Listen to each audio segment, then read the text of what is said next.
Friends, welcome to Telugu update world. IDFC బ్యాంకులో జరిగిన భారీ మోసం ఎక్కడ మరియు ఎంత జరిగింది అనేది పూర్తి వివరాలు ఈ వీడియోలో చూడండి.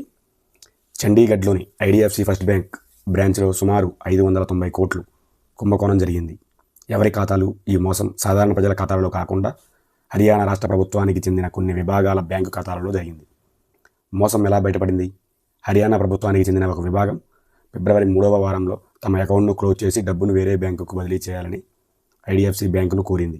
ఆ సమయంలో ప్రభుత్వ రికార్డుల్లో ఉన్న బ్యాలెన్స్కు బ్యాంకు ఖాతాలో ఉన్న అసలు బ్యాలెన్స్కు మధ్య భారీ తేడా ఉన్నట్లు గుర్తించారు.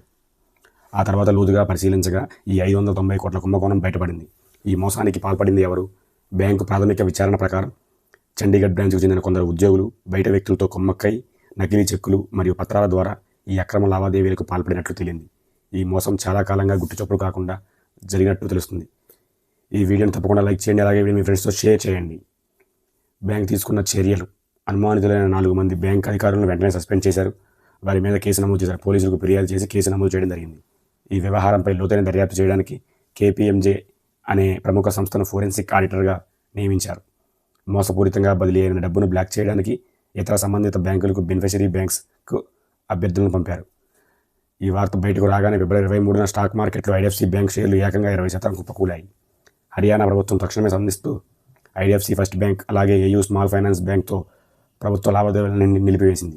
ఆ బ్యాంకుల్లో ఉన్న ప్రభుత్వ ఖాతాలన్నింటినీ వెంటనే మూసివేసి వేరే బ్యాంకులకు మార్చుకోవాలని అన్ని శాఖలను ఆదేశించింది.